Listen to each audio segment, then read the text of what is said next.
எண்ணத்த மாத்துனாலும், எண்ணத்த மாற்றலனா எதையுமே மாத்த முடியாது.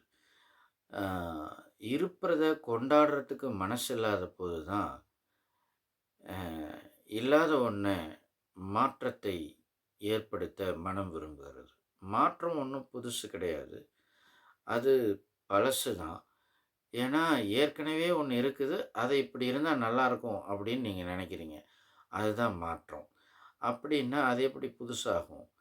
ஆ நீங்க முன்ன செஞ்சது தான் இப்ப செய்ய போறீங்க. கொஞ்சம் மாத்தி செய்ய போறீங்க. அல்லது முன்ன இருந்தது தான் இப்ப இருக்குது. கொஞ்சம் மாற்றம் இருக்குது. அப்படி வேணா சொல்லலாம். இங்க பாருங்க, தேவன் இந்த கொஞ்சம் அப்படிங்கிறதுல கொஞ்சம் அவருக்கு பிடிக்காம தான் இருக்குது. ஏன்னா, அவரு நிறைவான காரியத்த விரும்புறார். நிறைவான காரியத்த நீங்க பைபிள வாசிச்சு பார்த்தீங்கன்னா, ஏக இறைவன். ஆ மாற்றம் அப்படின்றது தேவனுக்கு அல்லது கடவுளுக்கு, தெய்வத்துக்கு பொருந்தாது. ஆண்டவருக்கு பொருந்தாது. ஆண்டவனுக்கு பொருந்தாது. ம் மாற்றக்கூடியவர் அல்ல. ஆ அவரை தெய்வத்தை மாற்ற முடியாது. தெய்வத்துக்கு மாற்று கிடையாது. ஆ அத நீங்க புரிஞ்சுக்கங்க. ம் அதனால தான் பைபிள்ல தேவன் தன்னை இருப்பவராகவே இருக்கிறேன் அப்படின்னு அடையாளப்படுத்துறார், புரிய வைக்கிறாரு. தெய்வம் தன்னுடைய படைப்பை பார்த்து இப்படி புரிய வைக்கிறது.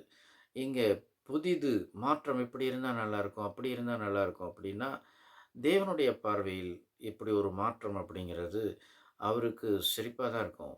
ஏன்னா, நீங்க மாற்றம்னு சொல்றது பாருங்களேன், இப்போ அ டியூப் லைட் ஒரு மாற்றம். அப்படி வச்சுக்குவோம். இல்லன்னா ஒரு புதுசு விஞ்ஞானத்தின் கண்டுபிடிப்பு. இத பழசுன்னு சொல்ல முடியுமா? இல்ல. டியூப் லைட்டோ, எல்இடியோ என்ன மாற்றாக வந்தாலும், இது இந்த ஒரு பெரும் வெளிச்சத்தை குடுக்கிறது. இல்லது இன்னும் அதிகமான வெளிச்சத்தை குடுக்கிறது.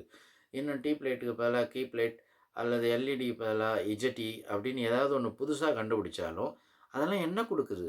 வெளிச்சத்தை தானே குடுக்குது. வெளிச்சம் என்பது பழசு இல்லையா? வெளிச்சம் என்பது சூரியனில் இருக்கிறது, நிலாவில் இருக்கிறது. தேவனால் படைக்கப்பட்ட வெளிச்சம் உண்டாகக் கடவது அப்படிங்கிறத தான் மனுஷன் புதுசு புதுசா கண்டுபிடிப்பானே தவிர, இங்க படைத்த தெய்வம், படைப்பாளி கண்டுபிடிப்பதெல்லாம் படைப்பாகி விடாது. அத நீங்க நாம யோசிச்சுக்கணும்.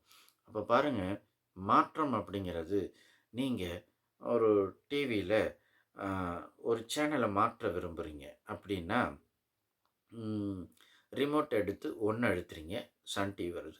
வேற ஏதாவது ஒரு டிவி வரணும்னு திரும்பவும் 1 அழுத்துறீங்க, சன் டிவி தான் வருது. திரும்ப திரும்ப அதையே அழுத்திட்டு இருந்தா, அத அழுத்தாத வேற ஒரு அ 2 அழுத்து, 3 அழுத்து அப்பதான் வேற எந்த டிவி வரும். அந்த மாரி ஏதாவது நீங்க சொல்லலாம். அப்போ ஏன் அப்படி சொல்றோம் அப்படின்னா, 1 அழுத்துனா சன் டிவி தான் வரும் அப்படின்னு சொல்லி செயல்முறைப்படுத்தப்பட்டிருக்கிறது. அதாவது புரோகிராம் பண்ணி வச்சிருக்கிறாங்க.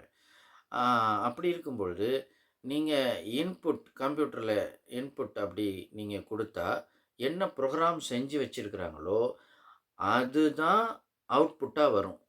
புதுசா ஏதாவது வராது. என்ன புரோகிராம்? உங்க தலையில உங்களுக்கு இப்படி ஆச்சு, அப்படி ஆச்சு, சின்ன பிள்ளையிலிருந்து இது விளங்காது, அது விடியாது, அப்படி இப்படி அப்படின்னு பலரால் என்ன புரோகிராம் செஞ்சு வச்சிருக்காங்களோ, அந்த புரோகிராம் செட்டிங்க மாத்துங்க. அப்பதான் அவுட்புட் கரெக்ட்டா வரும். இந்த புரோகிராம் எனக்கு இப்படிதான் நடக்கும், எனக்கு அப்படிதான் நடக்கும் அப்படின்ற புரோகிராம். அதெல்லாம் மாற்றப்பட வேண்டும். அப்போ வேற வார்த்தையில நான் சொல்லணும்னா, பாவம் அப்படின்றது புரோகிராம் அந்த பாவம்ன்றதான் புரோகிராம் செஞ்சு வச்சிருக்கிறாங்கன்னா, அல்லது பாவம் தான் புரோகிராமா இருக்குது அப்படின்னு சொன்னா, பரிசுத்தத்தை எப்படி நீங்க எதிர்பார்க்க முடியும்? நீங்க எத்தன முறை பரிசுத்தம்ன்ற அ இன்புட்ட குடுத்தாலும், புரோகிராம்ல பாவம் அப்படின்றதான் இருக்குது அப்படின்னா, அவுட்புட் வந்து உங்களுக்கு பரிசுத்தம்னு எப்படி வரும்? சன் டிவின்னு எப்படி வரும்? பரிசுத்தம் வராது. அதுக்கு பதிலா பாவம் அப்படிங்கிறது தான் திரும்ப திரும்ப வரும். நீங்க இன்புட் அப்படிங்கிறது உபவாச கூட்டம், இன்புட்டுங்கிறது ப்ரீச்சிங், இன்புட்டுங்கிறது ஆ ஆவிக்குரிய வொர்ஷிப்ல நீங்க அப்படியே லயந்து அந்த கூட்டத்தோட கூட்டமா அழுது, அதெல்லாம் கொஞ்ச நேரம் தான். அவுட்புட் பாவம் அப்படிங்கிறது தான்.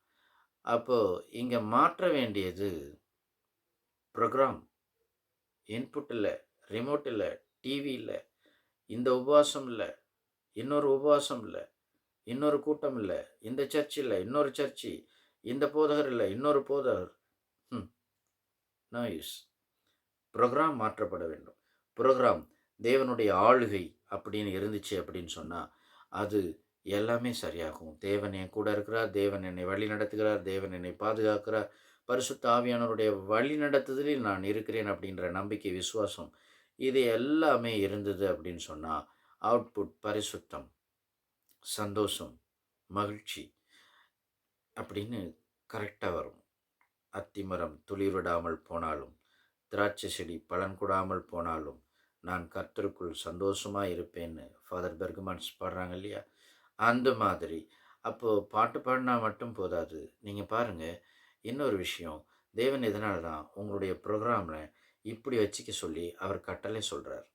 கட்டளையா சொல்றார். என்ன உபாகமம் 6:5ல உன் முழு இருதயத்தோடு அதான் உன் தேவனாகிய கர்த்தரிடத்தில் உன் முழு இருதயத்தோடும், உன் முழு ஆத்துமாவோடும், உன் முழு பலத்தோடும் அன்பு கூறுவாயாக அப்படின்னு. முழு உள்ளத்தோடு ஆராதிப்பேன், முழு பலத்தோடு அன்பு கூறுவேன். ஆராதனை ஆராதனை பாடினா மட்டும் போதாது. சிந்திப்போம், செயல்படுவோம். தேவன் வெற்றி